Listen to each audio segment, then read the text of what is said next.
What's up, guys? Welcome back to my channel. So I'm here today to talk about The Housewives of Potomac, Season 7, Episode 6 and 7.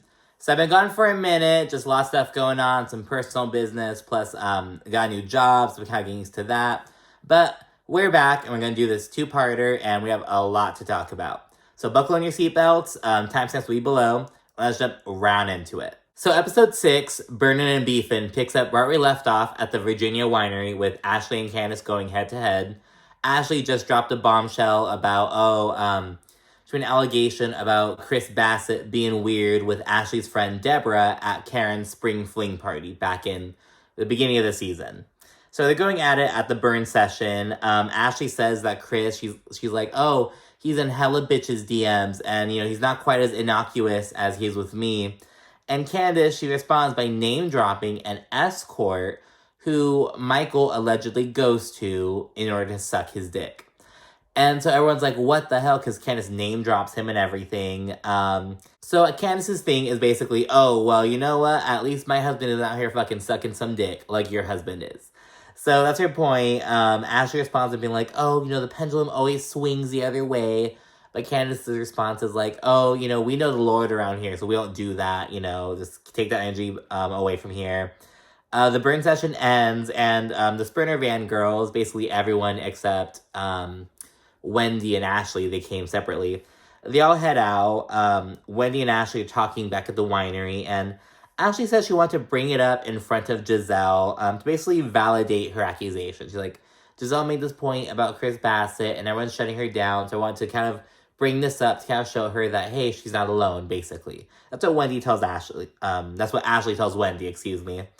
She also says that what Gizelle, Ashley, Mia, and Ashley's friend are saying, with all that being considered, Chris may be coming off as a little too friendly. That's what Ashley's kind of saying. She's like, look, if we're all saying some shit, there has to be some validity to it. So maybe he has to have just toned down the friendliness, according to Ashley.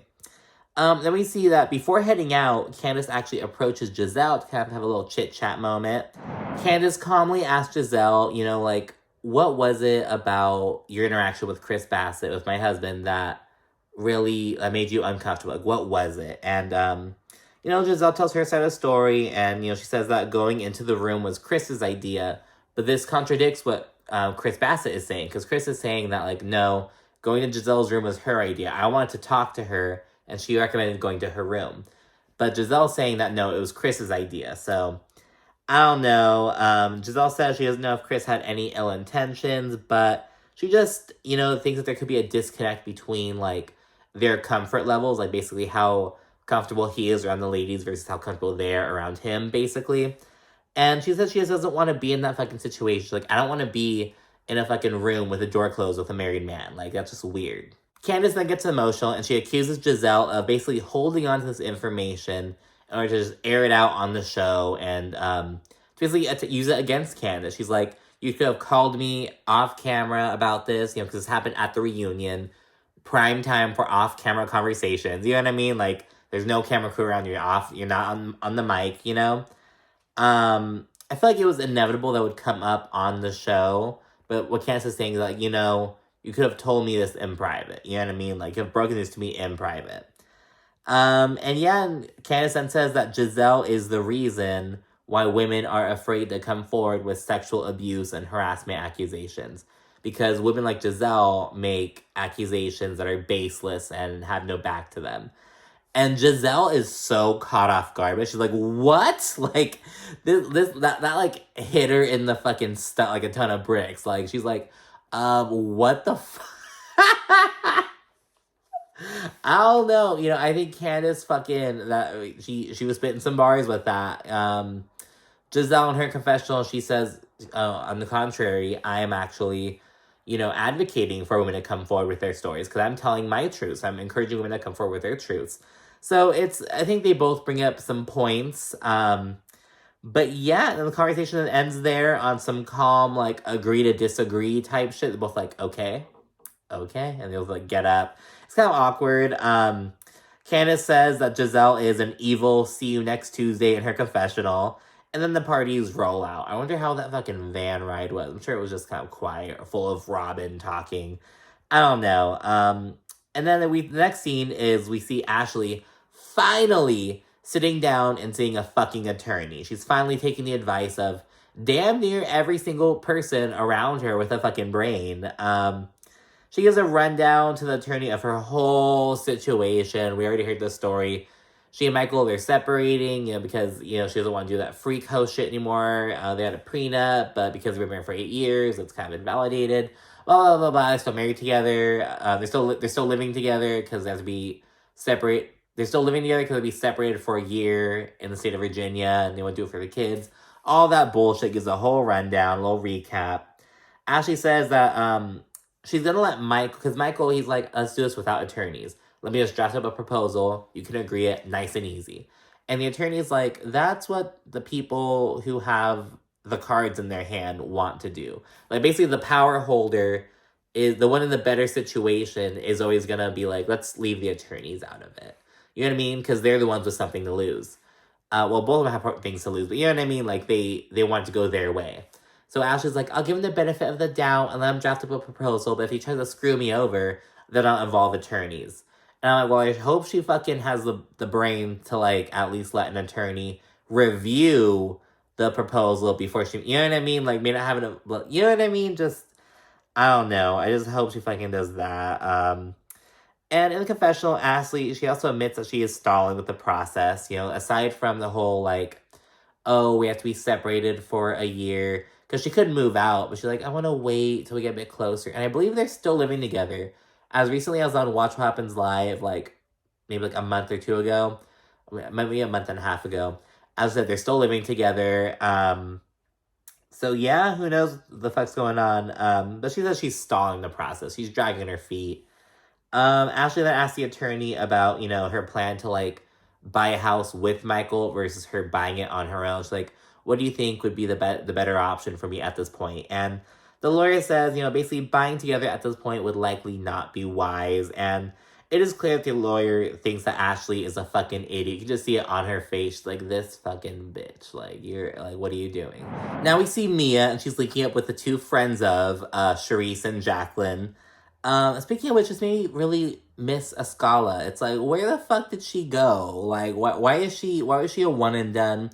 She came on as Robyn's friend, but she formed close ties with Wendy and Candiace. It's like, where's Escala? And she had her own beef with Mia. It was like, she was just a perfect, what the fuck happened? I would like to think that she bowed out. I don't know. That's what I'm gonna that's the story I'm telling myself. Anyways, you see Mia link up with Jacqueline and Charrisse. She says she loves Charrisse's vibe and how Charrisse, she's like, oh, like the Charrisse darling, yes, with the 2 R's and the 2 S's. And she loves how Charrisse doesn't give a fuck about how her eyelashes are falling off her face half the time. It was just so fucking funny. I'm gonna show a picture of Charrisse then. They're getting pedicures, and Charrisse asks about Mia's health. Again, same old shit. She's like, oh yeah, I have some lumps and, my lymph nodes. I have to get taken out, but I'm not in a rush to do it. It's not cancer, blah, blah, blah. We learned that Jacqueline's mom fostered Mia way back in the day, because Mia and Jacqueline go back to high school, and they met because Jacqueline's mom was Mia's foster mom for a little bit. Mia opens up to Charrisse about her family, about her mom having drug problems, and her dad going to prison and dying in prison, because Charrisse doesn't know Mia that well. Jacqueline and Mia say that they're like sisters. They fight like sisters and make up like sisters. We'll see in the next episode.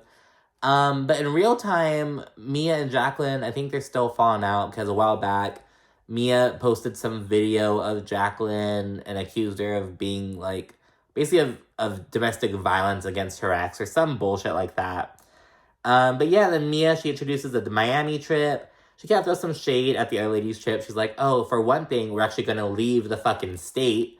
Because last season, we had Wendy take them to the Eastern Shore. We went to the winery in Virginia. The trips kind of still generally kind of stay around the DMV mid-Atlantic states, But yeah, Mia's like, no, we're going down to fucking Miami. So she's doing that, and everyone's all hype about it. Candiace, she's going to take the opportunity to meet up with Trina while she's down there. Kind of start some business shit. And she's gonna arrive a little bit late. She's gonna arrive like at 10 p.m. on the first night. And Karen, she's gonna turn 59 during that trip. She's like excited to go celebrate her birthday as well. Mia's dumbass rented a 6-room house for 9 bitches. And it's like, and she's being like cute about it and she's like, oh my god, you know, we have 6 bedrooms and 9 girls. You know, just laughing about it and shit. She says she'll let Charrisse choose her own room, and she says that Wendy's gonna have to figure it out. And it's like, girl, Charrisse is a friend of, and you're giving her, I don't know. But whatever. Then we see Wendy real quickly at home. She's talking to Eddie and shares that her mother's out of the hospital. And she has a whole experience kind of taught her to kind of slow down a bit, smell the roses, just kind of be grateful for what she really has. So it shows that the Nigerian lounge thing is on pause for now. And finally, Wendy tells Eddie about the burn session and the upcoming trip to Miami. She knows that she's a little bit wary about it, but she's fucking ready to have some fun. They have another quick little scene with Gizelle, Robyn, and Ashley. They're going shopping for the trip. They're also kind of discussing the burn session drama. Robyn says that Candiace told her about the rumor about Michael sucking some high-end private escort's dick years ago. In the confessional, Gizelle wonders if the escort looks like Wendy Dixon. She's like, oh, we know that Michael likes a little Wan. The ladies segue to kind of discussing Chris Bassett's recent tweet. Basically something along the lines of him saying, oh no, this is like, basically him calling Gizelle and Ashley liars. Gizelle said that it's making the situation worse. She was kind of ready to like move on from it. She says that Candiace and Chris like aren't letting them move on. And I get it, you know, because it's like, Gizelle made a big accusation, but Giselle's like, look, just apologize, let's move on. But Chris and Candiace are like, no, this is a fucking issue, bitch, you know? And now it's a day of the Miami trip. Ladies are at the airport. Karen and Charrisse have this awkward-ass interaction where they kind of say hi to each other, but it's evident that neither want to talk to each other, but they have smiles on their faces. Very awkward, but, you know, whatever. The ladies arrive, and they head to the house, which is not actually in Miami. They're like, where's the beach? We have room assignments. Robyn and Gizelle are sharing. Mia and Jacqueline are also sharing. Candiace is currently her room assignment is under wraps currently because she's not there yet. And Charrisse, she's upset because while she has her own room, she does not have a private bathroom, which is an issue for her. I need my accommodation. And everyone's room assignments were in like these personally addressed envelopes and stuff that were sealed. And so Candiace's is just sitting on the living room on like the coffee table until she gets there. Ashley, she like grabs it and she kind of opens it. And she's like, oh, she's bucking with Wendy. And they have like a small, little, not even like a queen size bed, like a small full size bed. Like it almost looks like a hybrid, like a twin and a full. It's like a full size bed, but I'm digressing. But anyways, they're sharing a room together. Ashley's all laughing about it and shit. This caused some colorism controversy. And this came out because this was in a trailer. So in a little snippet, it showed Ashley kind of laughing, making fun of the fact that Wendy and Candiace are sharing a room. I think that the true colorism controversy, though, belongs to Robyn Dixon. We'll get to that in a little bit. So this came out in episode 6, and in the preview, people were like kind of upset at Ashley. But then the real drama unfolded later on, and Ashley was actually kind of on the right side of that. Does that make sense? So in real time, we're kind of upset at Ashley. She had to kind of make a statement saying that she isn't colorist. Then yeah, episode aired, you know, that happened, and then more drama came up that kind of is really against Mia Thornton and Robyn Dixon. So that kind of happened, but in real time, this kind of isn't really that important anymore. So kind of breeze past that. Charrisse is saying she wants to go to a hotel. Wendy's talking to Mia, and she's asking, oh, where's Candiace sleeping? And Mia's like, well, why should I be concerned about that? And Wendy's like, you're the host. Like, Mia's just being a dumb bitch about it.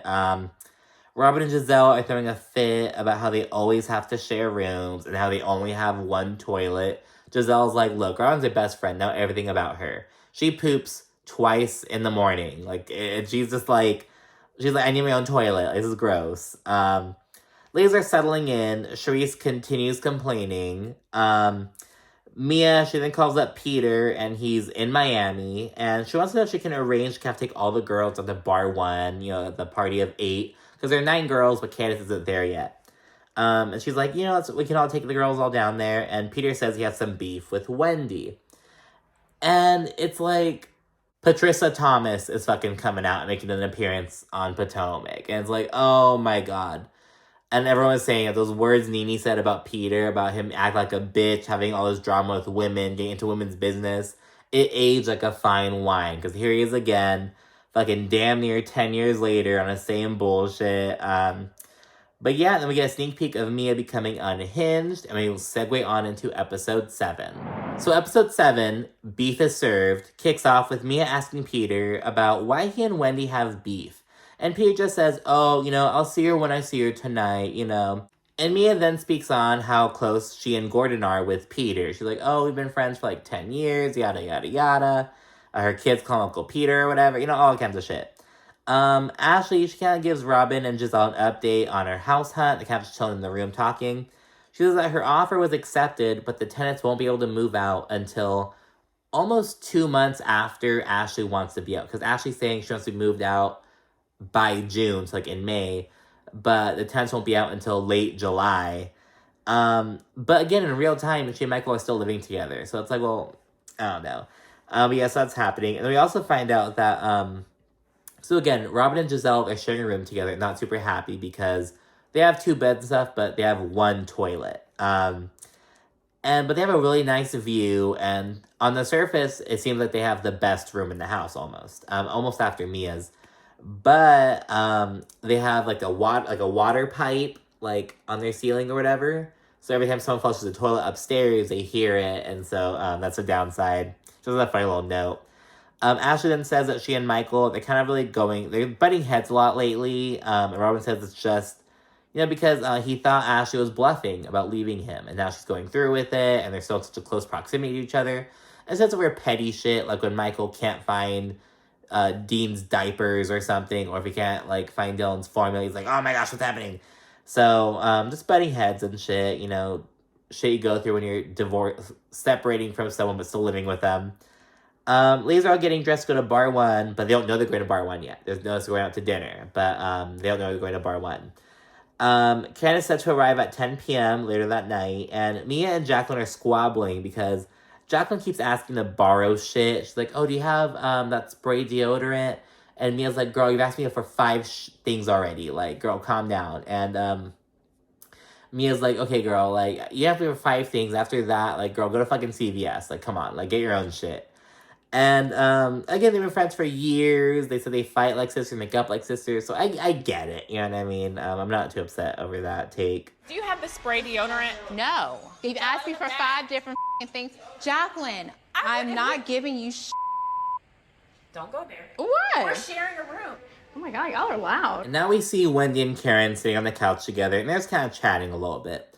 Wendy's asking Karen how things are going with Charrisse and everything, and Karen says that, she and Charrisse haven't been friends for 5 years, since, they had that whole drama back, was it season 4?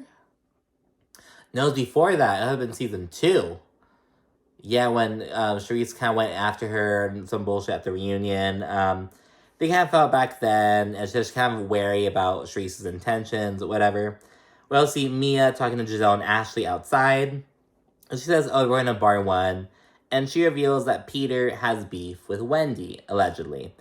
Gizelle dishes on some shit talking that Peter previously did about Wendy, because Gizelle says they all know Peter. They all know about Peter. And so he was saying that, Wendy, she did some research and found something we have in common in order to approach him about starting a business together. Basically, she's saying that Peter is basically saying that Wendy was moving weird, essentially, being a little thirsty, I guess, without saying it.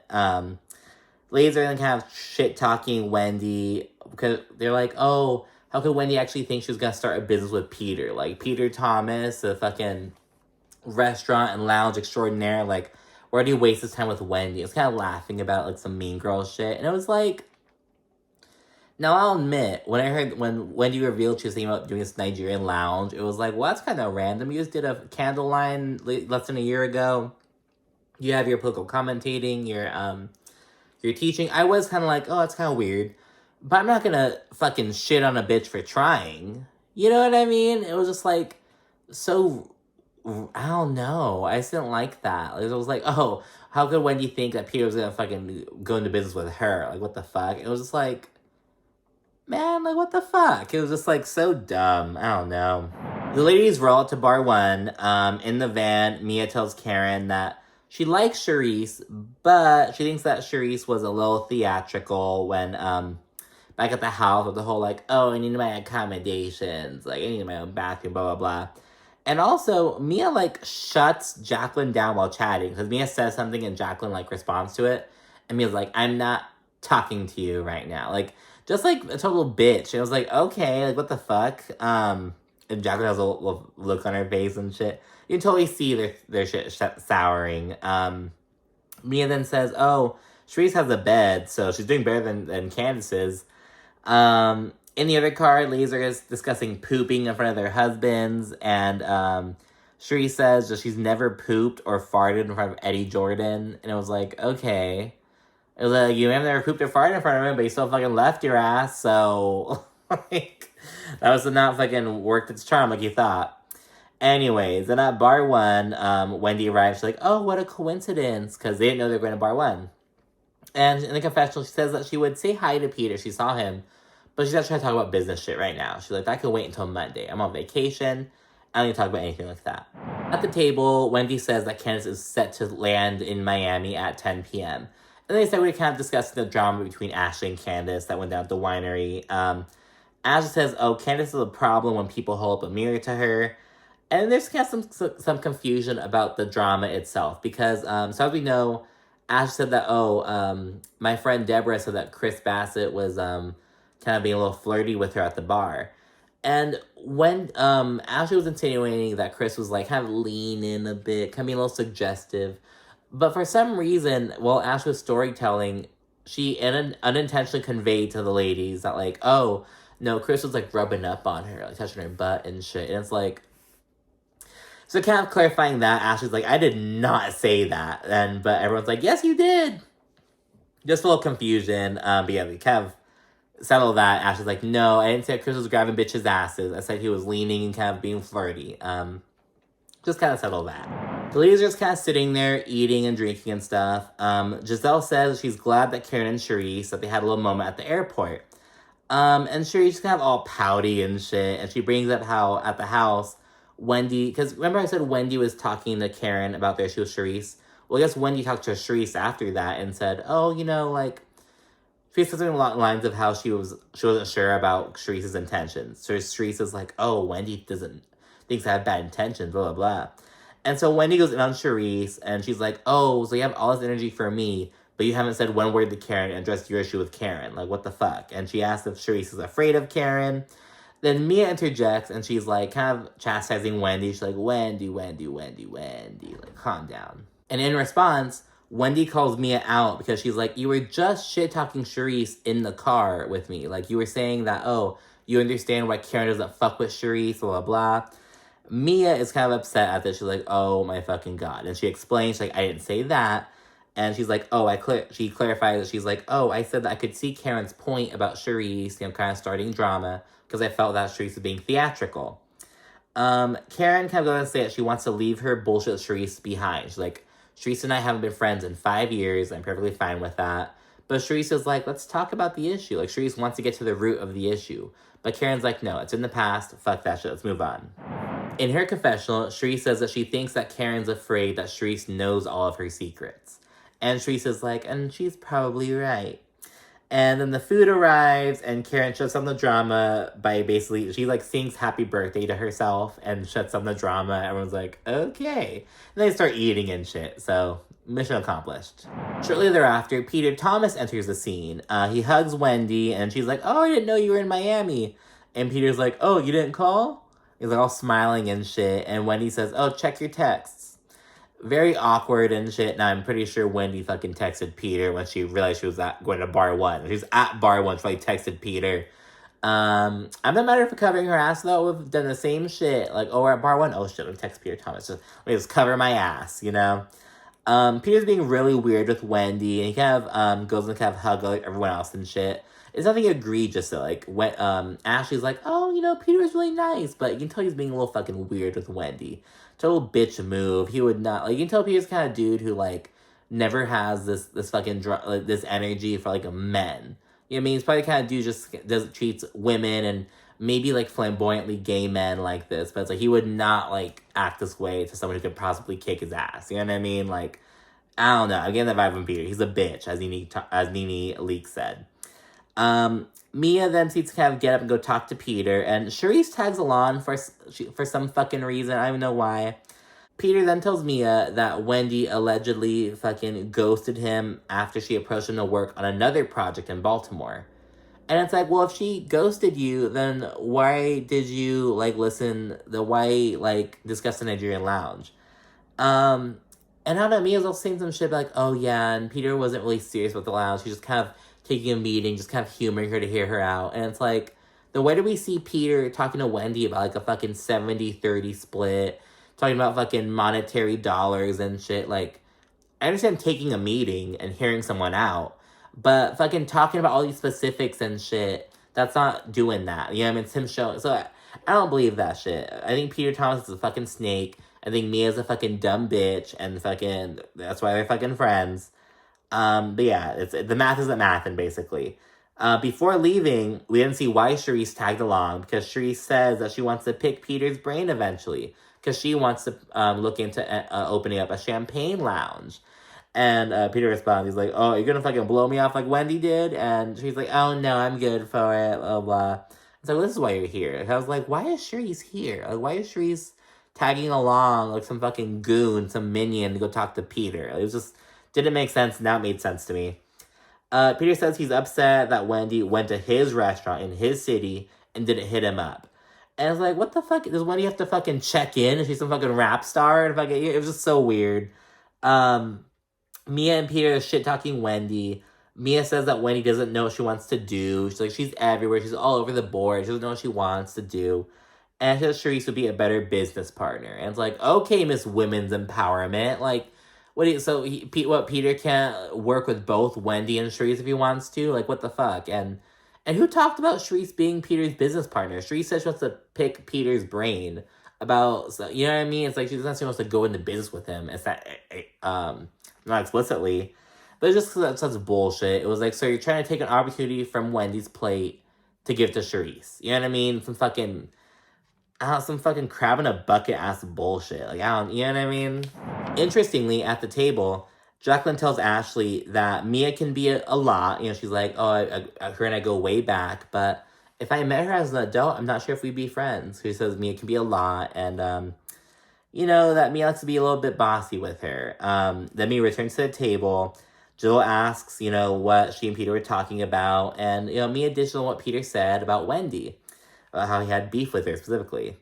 Wendy responds by saying she doesn't have beef with men, and Mia's like, don't start it. That's family. Like, don't fucking start it with me, Wendy. And it's like, what the fuck? Like, she said she doesn't have beef with him. Like, she's like, I don't have beef with men. I think Mia felt that Wendy was dismissing her. That's Mia's pet peeve about Wendy. She's like, Wendy's dismissive. And Wendy is, I'm not mad at it, because Mia is a bitch who needs to be dismissed. You know what I mean? But no, Wendy then said, well, if Peter has beef with me, he can call my husband. Like, he can deal with it with him. And Mia proceeds to mention that, like, the allegations about how Wendy was supposedly not returning a contract to Peter. But in the confessional, Wendy pulls up receipts and says, no, Peter sent me something to review. And I reviewed it, and he had to, send her something, send her, the finalized shit. But he didn't. So, Peter owes me something. So just, a business miscommunication, which happens a lot, you know what I mean? There's all kinds of business deals that fall through, all kind of talks that don't build into fruition. That's not tea, you know what I mean? It is tea if you, fuck someone over or something like that, but, having a business idea not, flesh out, that's not, you know what I mean? That's not anything that we've never heard of before. But yes, it's all weird. Mia is dick riding Peter so fucking hard so that Wendy, as someone who's trying to be a mentee and learn from Peter, should have called Peter to check in with him and let him know she was in Miami.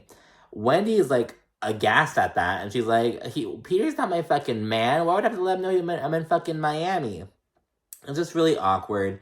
Now, I kind of get what Mia's trying to say. She just isn't saying. She's kind of like, I don't know. It's not a big fucking deal.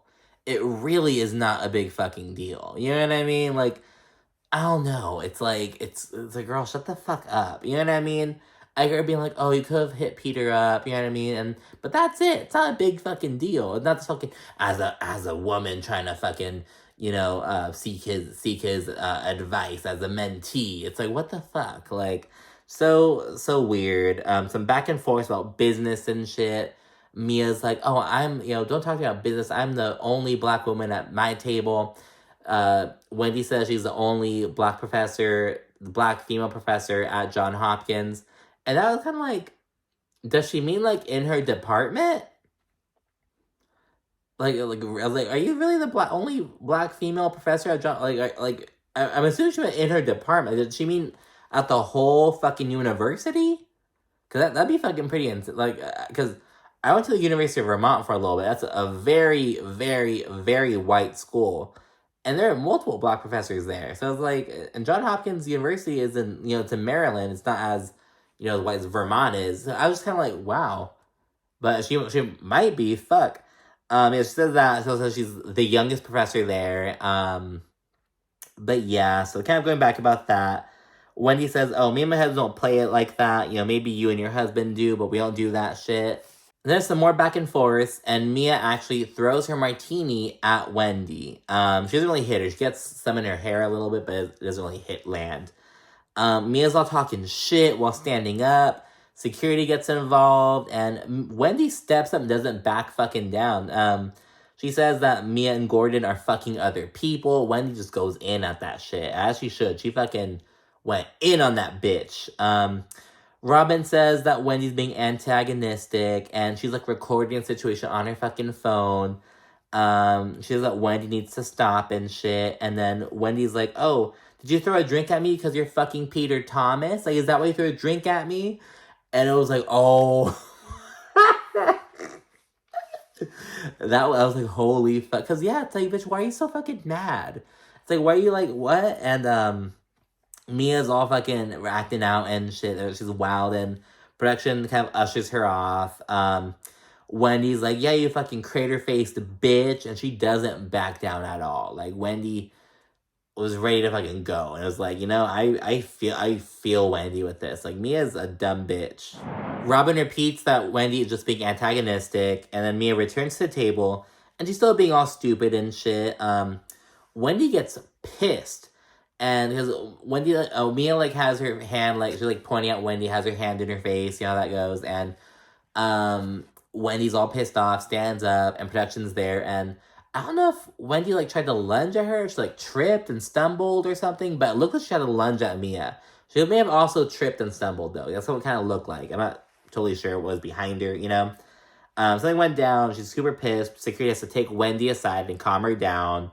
Mia then calls Wendy ghetto. And it's like, okay, Mia, you're in the fucking talk. You're the one who started this whole bullshit. Like, oh my god. I can't stand people like that. Wendy then returns. And Mia keeps trying to be fucking cute with her, but Wendy, keeps letting Mia fucking have it. There's some more back and forth before Wendy, she outright dismisses Mia again, which really gets under Mia's ugly ass skin. Wendy, she's talking shit about Mia throwing a drink at her. She's like, oh, you should be embarrassed. Like, you're bringing shame upon everything you fucking stand for, Miss CEO. What kind of women's empowerment bitch throws a drink on another woman? Because she's not calling a man who's not her husband. Like, she's going in on Mia, just kind of dragging her for fucking filth. And Mia tries to hit Wendy. She tries to hit her with her fucking little clutch. She goes and swings on her. Wendy has to duck and everything. She tries to fucking hit her. Security and Jacqueline are actively holding her back. Wendy's like, look at the CEO. Look at the proud CEO. Look at the entrepreneur. And she's like, oh, get off of me. Like, Mia's a fucking mess. Ashley. Ashley, she's like looking at from like afar. She's like, "You a big girl to be doing that."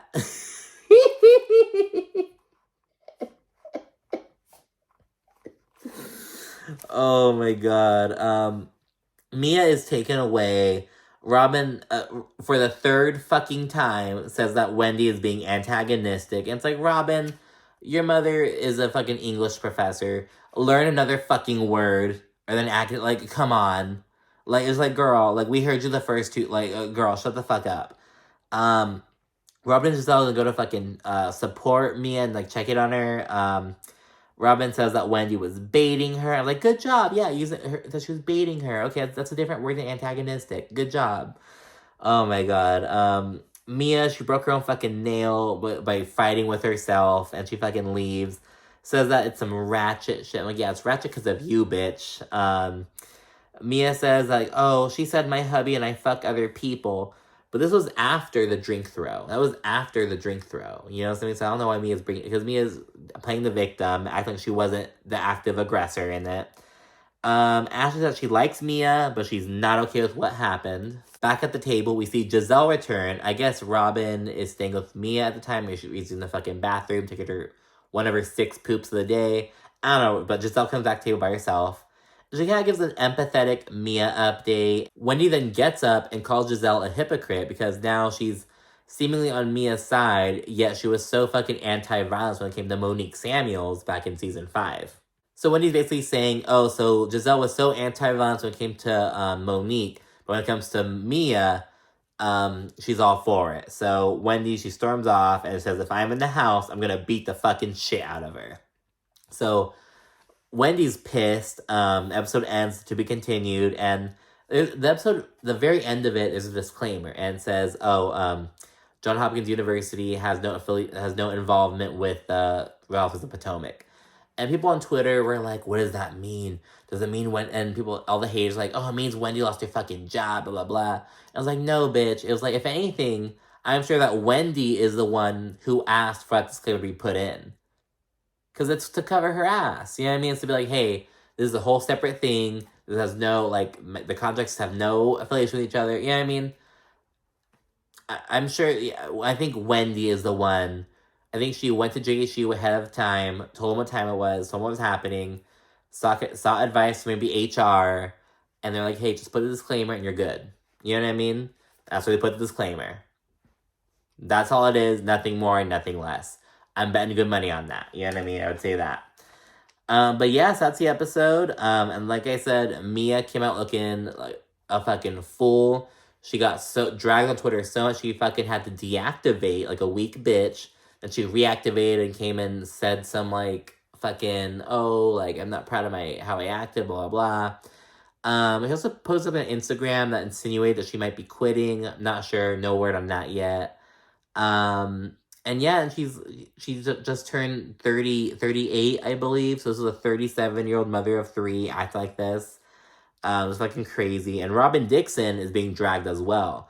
Now this bitch has long been inactive on Twitter because people don't like Robyn on Twitter. But yeah, Queens of Bravo loves Robyn, but you know, Robyn, she's not popular on Twitter. But anyway, she made some statement to Today, the Today Show, and was saying like, oh, I was recording because I wanted Wendy to stop, like, just being, I don't know, being, like, they all thought that, like, they were going to be on the right side of the season, like, Mia and Robyn, and Ashley to an extent, mostly Mia and Robyn, and Gizelle, they all thought they were going to be on the right side of the season, but they're getting dragged so far. People are very much Team Candiace, Team Wendy, very much so. But yeah, so that's the episodes, episodes 6 and 7. Whew, so that's that. Be sure to like, comment, subscribe, let me know what you thought, and stay tuned for more. Thank you so much for watching. Bye.